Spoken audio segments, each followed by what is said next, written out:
The room was silent except for the faint hum of energy coursing through the walls.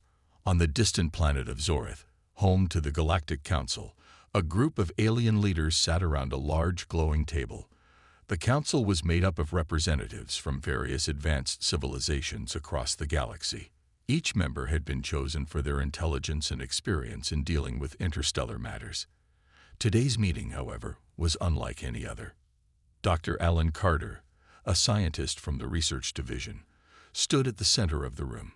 His tall, slender frame was wrapped in a shimmering silver robe, and his six-fingered hands trembled slightly as he held up a holographic display. The image floating above the table showed a human eye, its intricate details magnified to an extraordinary level. The council members leaned forward, their curiosity piqued by the unusual presentation. "Esteemed council," Dr. Carter began, his voice steady but tinged with excitement. "After years of observation, we have uncovered something unexpected about the species known as humans." He paused, letting the weight of his words sink in. The council exchanged glances, some raising eyebrows while others frowned in confusion. "What is it now?" asked Ambassador Lisa Monroe, her tone laced with mild irritation. She was a seasoned diplomat with sleek lavender skin and sharp golden eyes. Her patience was wearing thin after countless reports on what she considered insignificant species. Dr. Carter took a deep breath before continuing. "Humans possess the ability to perceive colors in ways that are unparalleled among all known sentient beings." Gasps echoed through the chamber. Even Admiral Victor Kane, a grizzled military leader with dark green scales and piercing red eyes, sat up straighter in his seat. "Explain yourself," demanded Admiral Kane, his voice low and gravelly. "Are you saying they see more colors than we do?" "In a way, yes," replied Dr. Carter. "Our preliminary studies suggest that humans can distinguish millions of shades and hues. But it's not just about quantity. It's the emotional connection they seem to have with color. It influences their art, their communication, even their relationships." Ambassador Monroe tilted her head, her expression softening into one of skepticism. "Surely this is not unique. Many species use color for survival or social interaction. But none like humans," Dr. Carter insisted. "They don't just use color, they feel it. Their brains process it in ways we've never seen before. It's almost as if color is woven into the fabric of their existence." The council erupted into murmurs. Some dismissed the discovery as trivial, while others whispered nervously about its implications. Could such a seemingly simple trait hint at deeper, undiscovered abilities? Or was it merely a quirk of evolution? Admiral Kane slammed his fist on the table, silencing the room. "Enough speculation. If these creatures truly possess such an anomaly, then we must understand why, and whether it poses a threat." Ambassador Monroe shot him a disapproving look. "Let's not jump to conclusions. We cannot base decisions on fear alone. Further investigation is required." Reluctantly, the council agreed. They tasked Dr. Carter's team with gathering more data, while also authorizing a covert mission to Earth. Someone would need to go there undercover, someone skilled enough to blend in yet capable of reporting back without detection. As the meeting adjourned, the council members filed out, each lost in thought. Little did they know, this discovery would set off a chain of events that would challenge everything they believed about humanity and themselves. For centuries, humanity had no idea they were being watched. High above Earth's atmosphere, invisible drones hovered silently, collecting data on every aspect of human life. The Galactic Council had deemed Earth a low-priority planet, its inhabitants too primitive to warrant much attention. But now, with the shocking discovery of humans' unique ability to perceive color, everything had changed. Agent Ryan Blake stood in a dimly lit chamber aboard a cloaked spacecraft orbiting Earth. He was tall and lean, with pale blue skin that shimmered faintly under the artificial lights. His sharp features and calm demeanor made him an ideal operative for missions requiring subtlety. Before him, a holographic map of New York City floated in midair, pinpointing his landing zone. Ryan adjusted the settings on his disguise generator, a device capable of altering his appearance to blend seamlessly into human society. "This is it," he muttered to himself as the machine hummed to life. In moments, his alien features dissolved, replaced by those of a young man with short brown hair, warm hazel eyes, and a casual smile. He wore a simple jacket and jeans, chosen to match the style of Earth's urban youth. His new identity, Ryan Scott, a foreign exchange student from Canada. Ryan stepped off the ship and descended toward Earth, landing quietly in Central Park just before dawn. The air smelled different here, rich with the scent of grass, flowers, and something faintly metallic. He took a deep breath, feeling both excitement and unease. This was his first assignment on such a peculiar planet, and failure was not an option. His first few days in New York were overwhelming. The city buzzed with energy, its streets alive with people rushing to work, children heading to school, and vendors shouting about their wares. Colors seemed to explode everywhere Ryan looked. Bright billboards, painted murals, neon signs flashing against the night sky. It was dizzying but fascinating. Back on Zorith, colors were muted, functional rather than expressive. Here, they seemed to pulse with meaning. To gather information, Ryan enrolled in a local university, where he quickly attracted attention for his polite demeanor and curious nature. During orientation, he met two individuals who would become central to his mission. The first was Mia Harper, a street artist known for her vibrant graffiti scattered throughout the city. Her curly black hair framed a face full of determination, and her hands were often stained with paint. She introduced herself with a grin, saying, "You're new here, huh? You look like you could use some culture." The second was Ethan Cole, a tech-savvy entrepreneur who ran a small startup focused on virtual reality. With glasses perched on his nose and a laptop always at his side, Ethan exuded confidence and intelligence. He approached Ryan after class one day, asking if he wanted to grab coffee. "I noticed you taking notes on our VR lecture," Ethan said with a smirk. "Thought you might be interested in what we're working on." As Ryan spent more time with Mia and Ethan, he began to learn about the depth of human connection to color.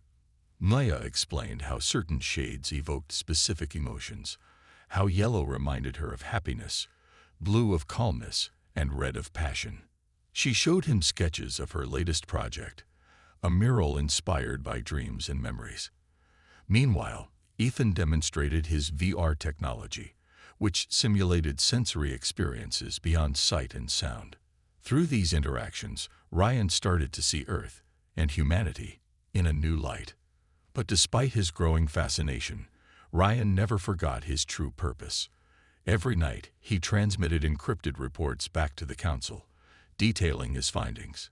Yet, as he immersed himself deeper into human life, he couldn't shake the feeling that there was more to this species than anyone had anticipated. And the more he learned, the harder it became to view them as mere subjects of study. Ryan's days in New York City became a blur of vibrant colors and human stories. Mia often invited him to her studio, a small, cluttered space filled with half-finished canvases, jars of paintbrushes, and the faint smell of turpentine.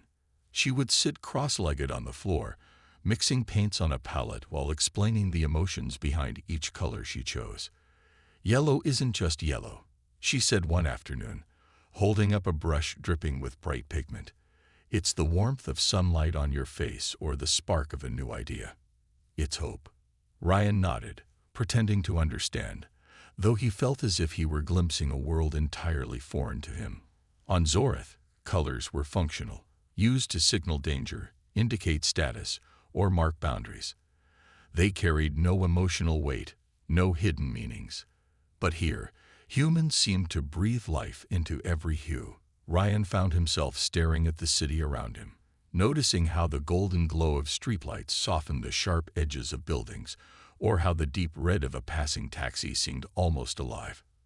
Ethan, too, opened Ryan's eyes to another side of human ingenuity.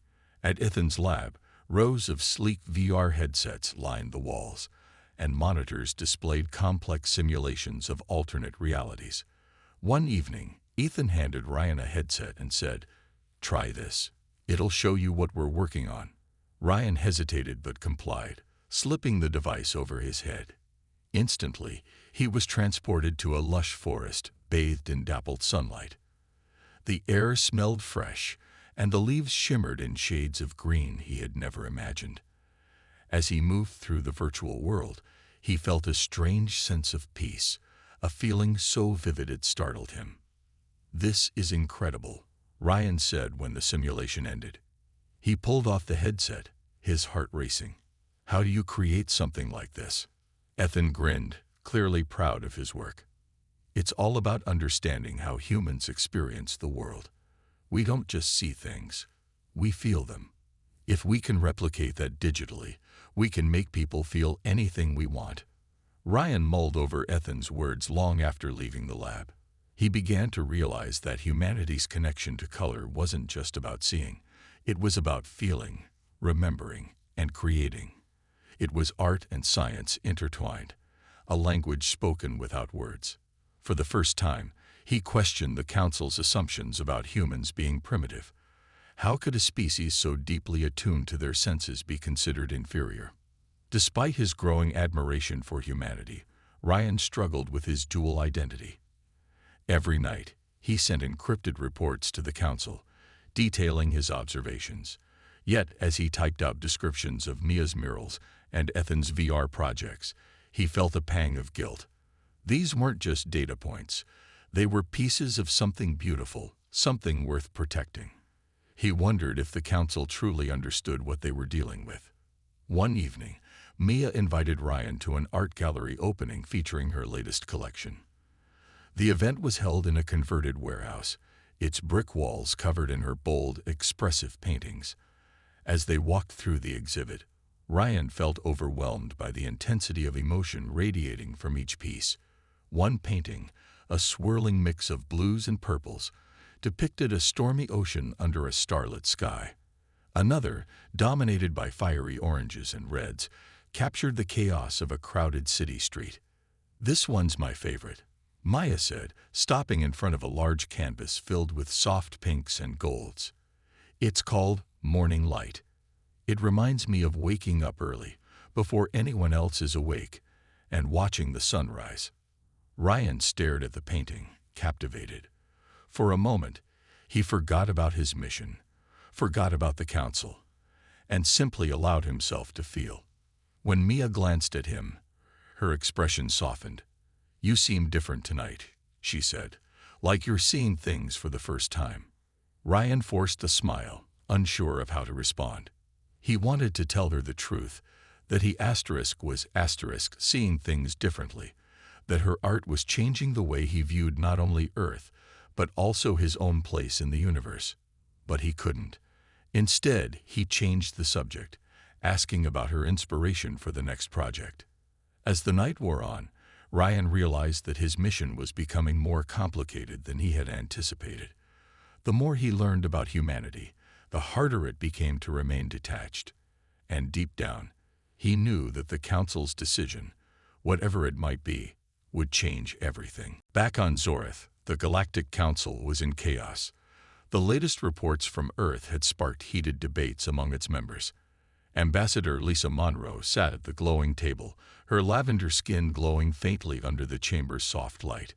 She listened intently as Admiral Victor Kane paced back and forth, his deep voice echoing through the room. "These humans are not to be underestimated," Kane growled, slamming a fist onto the table.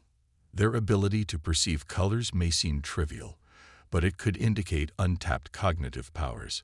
What if they evolve further? What if they become a threat?" Monroe sighed, rubbing her temples. She had heard this argument before, but it still struck her as alarmist. "Admiral, we mustn't jump to conclusions. Humanity is still primitive compared to us. Their technology is rudimentary, and their societies are divided. There's no evidence that their chromatic perception poses any danger." Kane's red eyes narrowed. "You're too trusting, Ambassador. Have you forgotten what happened with the Krillians? They seemed harmless at first, too, Look where that got us. The mention of the Krillians silenced the room. Decades ago, the Council had underestimated the Krillian species, only to face a brutal war that nearly destroyed both civilizations. No one wanted a repeat of that disaster. Dr. Alan Carter, who had delivered the initial report on humans, cleared his throat nervously. Perhaps we should focus on understanding them better before taking drastic measures. Agent Blake's observations suggest that their connection to color is deeply cultural. It shapes their art, communication, and even their emotions. Exactly. Kane snapped. And what happens when they use those emotions to unite? To build weapons or technologies we can't predict. We've seen how quickly they adapt. Their advancements in space exploration alone are alarming. Monroe shook her head. Or perhaps they'll use their abilities for peace. Their art, their creativity. It's unlike anything we've encountered. Isn't it possible that they could teach us something? The Council erupted into murmurs. Some agreed with Monroe, arguing that humanity deserved a chance to prove themselves. Others sided with Kane, insisting that caution was necessary. The tension in the room was palpable, each member grappling with the implications of the discovery. Finally, Chancellor Nora Voss, the Council's leader, raised a hand for silence. Her silver hair shimmered as she spoke, her voice calm but firm. Enough. Both sides have valid points, but we cannot act out of fear or curiosity alone. I propose a two-pronged approach. Continue monitoring Earth closely while preparing contingency plans. If humanity does pose a threat, we must be ready. But if they do not, we owe it to ourselves, and to them, to seek peaceful coexistence. The Council reluctantly agreed, though Kane remained visibly frustrated. As the meeting adjourned, he lingered behind, muttering to himself about the risks of hesitation. Meanwhile, Monroe approached Dr. Carter, her expression thoughtful. "How reliable are Agent Blake's reports?" she asked quietly. Carter hesitated. "He's thorough, but there's something different about him lately. His messages seem more personal, less clinical, almost as if he's growing attached." Monroe frowned. That could complicate things. Remind him of his mission's importance. We need objective data, not emotional musings. As they parted ways, neither realized just how much Ryan Blake's attachment to humanity would soon test the Council's resolve. Far away on Earth, Ryan continued his double life, torn between loyalty to the Council and admiration for the people who were teaching him to see the world in a new way. And somewhere in the shadows, Admiral Kane began drafting plans of his own. Plans that could alter the course of humanity forever. The art gallery was alive with energy. People moved from painting to painting, their faces lighting up as they took in Mia Harper's latest collection. Ryan stood near the entrance, feeling out of place among the crowd. He had never been to an event like this before, not on Zoreth, where art was functional and devoid of emotion. Here, it was different. Every piece seemed to tell a story. Every color carried meaning. Mia spotted him lingering by the door and waved him over. "Ryan, come see this one," she called, her voice bubbling with excitement. He walked over, weaving through clusters of people until he reached her side. She gestured to a large canvas filled with swirling shades of blue and green. The painting seemed to pulse with life, as if the colors were moving beneath the surface. "This is Ocean Dreams," Mia explained. "It's about feeling small but connected, to the water, to the sky, to everything." Her eyes sparkled as she spoke, and Ryan found himself staring at her instead of the painting. For a moment, he forgot his mission, forgot the Council, and simply listened. Later that night, after the crowd had thinned, Mia sat on a stool in the corner of the gallery, sketching idly in a notebook. Ryan approached her, unsure of what to say. "You're amazing, you know that," he blurted out, surprising even himself. Mia laughed softly. "Not really. I love what I do. It's how I make sense of the world. Colors help me say things I can't put into words." Ryan nodded, though his mind was racing. How could humans express so much without saying anything? On Zoreth, communication was direct, logical. There was no room for abstraction or emotion. Yet here, a single brushstroke could convey joy, sorrow, or hope. As the night wore on, Mia grew quieter. She glanced at Ryan, her expression thoughtful. "You've been acting strange lately," she said finally. "Like you're holding something back. Is everything okay?" Ryan froze. He had been careful, too careful, he thought, but maybe not careful enough. "I'm fine," he said quickly, forcing a smile. "Just adjusting to Earth, I guess." Mia studied him for a moment, then shrugged. "If you ever want to talk, I'm here. You don't have to go through things alone." Her words hit Ryan harder than he expected. For the first time, he felt a pang of guilt, not just for lying to Mia, but for doubting humanity itself. These people weren't primitive or dangerous. They were complex, beautiful, and full of potential. And yet, the Council saw them as nothing more than data points. That night, as Ryan walked back to his apartment, he replayed Mia's words in his mind. He thought about the paintings, the VR simulations, the way humans infused meaning into everything they created. Was the Council right to fear them? Or were they missing something vital? When he arrived home, Ryan opened his encrypted communicator to send his nightly report. But as he stared at the blank screen, he hesitated. For the first time, he questioned whether he should continue feeding information to the Council. What if they used it against humanity? What if his reports led to harm instead of understanding? Before he could decide, a notification flashed on the device. It was a message from Admiral Kane. "Your observations are incomplete. Return to Zoreth immediately for debriefing." Ryan's stomach tightened. He knew what this meant. The Council was losing patience. They wanted action, not answers. As he turned off the communicator, Ryan realized he had a choice to make. He could obey orders and return to Zoreth, or he could stay on Earth and protect the people who had shown him a new way of seeing the world. For the first time since arriving on Earth, Ryan felt truly torn. His loyalty to the Council warred with his growing admiration for humanity. As dawn broke over the city, he made his decision. But he knew it would come at a cost. Ryan's hands trembled as he stared at the message from Admiral Kane. The words, "Return to Zoreth," immediately burned in his mind, but he couldn't bring himself to pack his things or prepare for departure. Instead, he sat on the edge of his bed, staring out the window at the bustling streets below. The city was waking up. People were heading to work. Kids were walking to school, and vendors were setting up their carts. Everything seemed so normal, so peaceful. How could he leave this behind?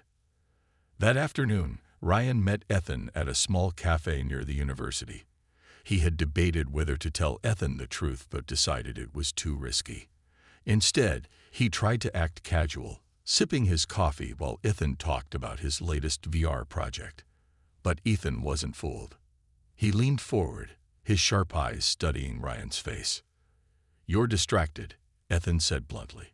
"What's going on?" Ryan hesitated. He wanted to confide in someone, to share the weight of his secret, but how could he explain something so unbelievable? Finally, he sighed and said, "I'm in trouble. Someone found out I've been investigating Earth, and they want me to stop." Ethan frowned.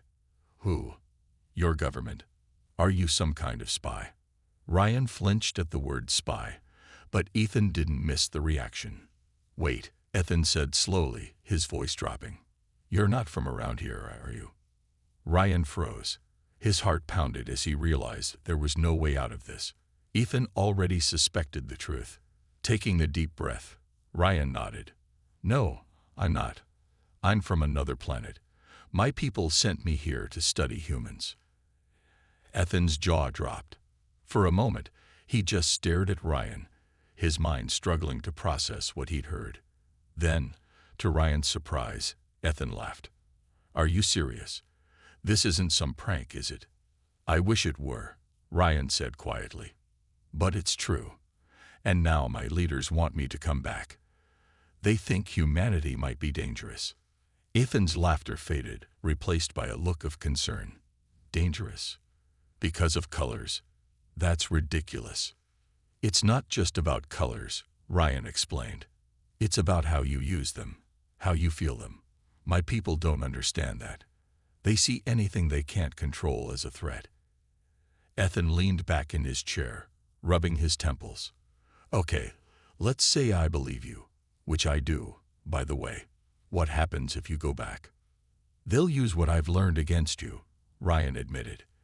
They might try to interfere, maybe even hurt your planet. Ethan's expression hardened. Then we can't let that happen. We need to expose them, to show everyone the truth. Ryan shook his head. It's not that simple. If I defy them, they'll see me as a traitor, and they won't hesitate to act. Then we'll fight back, Ethan said firmly. We've got technology, resources, and billions of people who won't stand for being controlled. You're not alone in this, Ryan. Later that evening, Ryan met Mia at her studio. He told her everything. The mission, the council, the message from Admiral Kane. To his relief, she didn't laugh or call them crazy. Instead, she listened intently, her eyes filled with determination. You've seen what we can do, Maya said softly.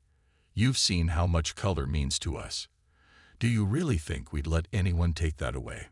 Ryan felt a lump in his throat. I don't know what to do, he admitted. If I stay, I risk everything, for both of us. Mia placed a hand on his shoulder. Then stay. Trust us. Together, we'll find a way to protect Earth. With their support, Ryan made his decision. He wouldn't return to Zorath.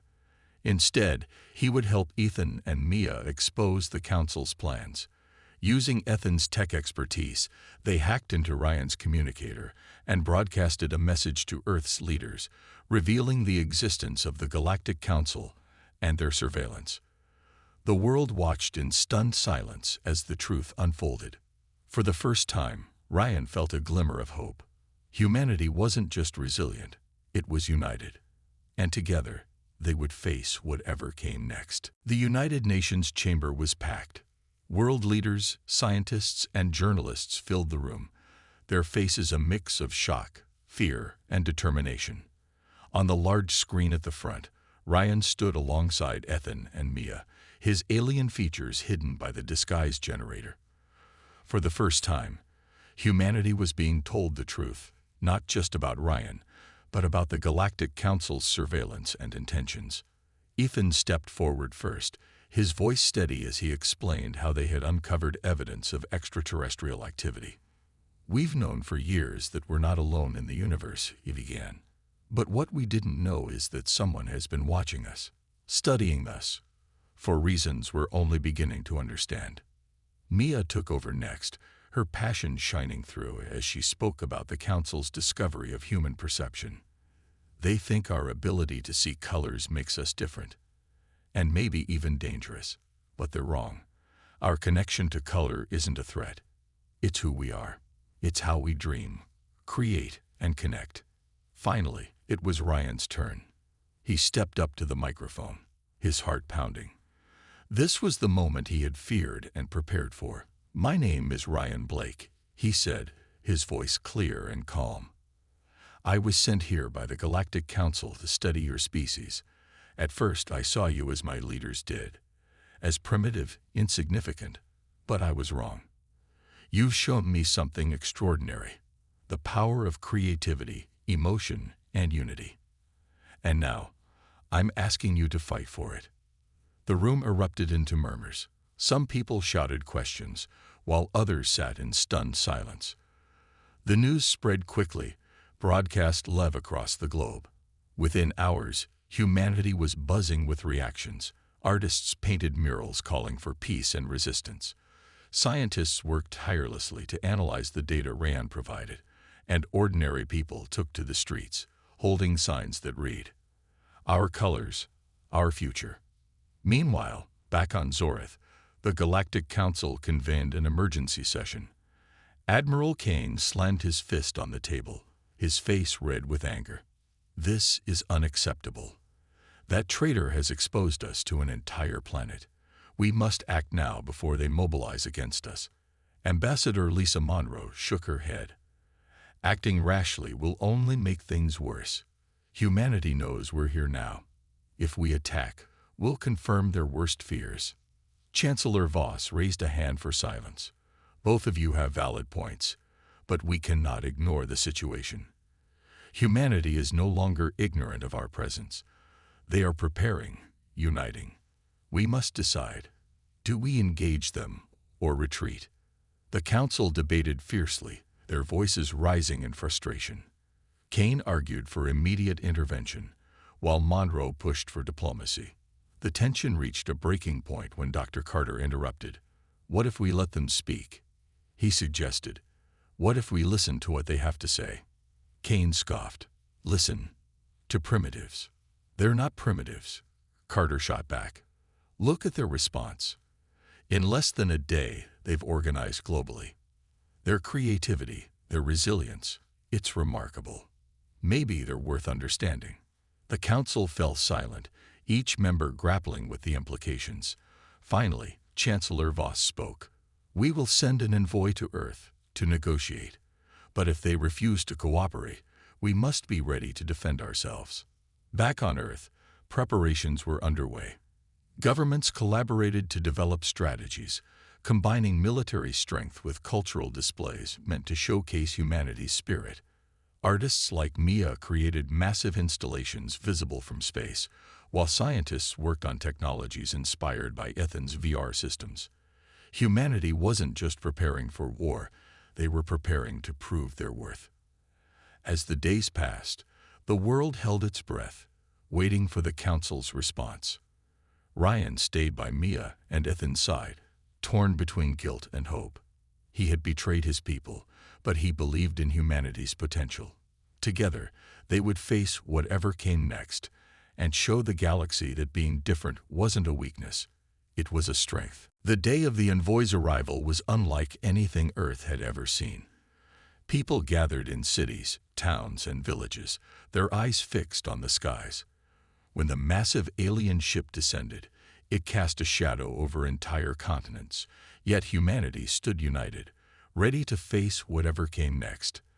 The council's representatives emerged, tall, shimmering figures with otherworldly features, and were greeted not by weapons, but by art. Mia's mural, painted across the side of a skyscraper, depicted Earth as a vibrant mosaic of colors, cultures, and dreams. Beneath it, musicians played symphonies that echoed through the streets, while dancers moved in harmony, their costumes glowing with light. It was a celebration of everything that made humanity unique, a message to the council that they were more than just data points or potential threats. Ryan stood at the front of the crowd, his heart racing. Beside him, Mia held her paint-streaked hands tightly together, and Ethan adjusted his glasses nervously. They had done everything they could to prepare, but now the outcome rested in the council's hands. Ambassador Lisa Monroe stepped forward, her golden eyes scanning the scene before her. She seemed taken aback by the display, her expression softening as she took in the colors, sounds, and emotions radiating from the humans around her. "This is unexpected," she admitted, her voice carrying through speakers set up for the occasion. Admiral Kane, however, remained unmoved.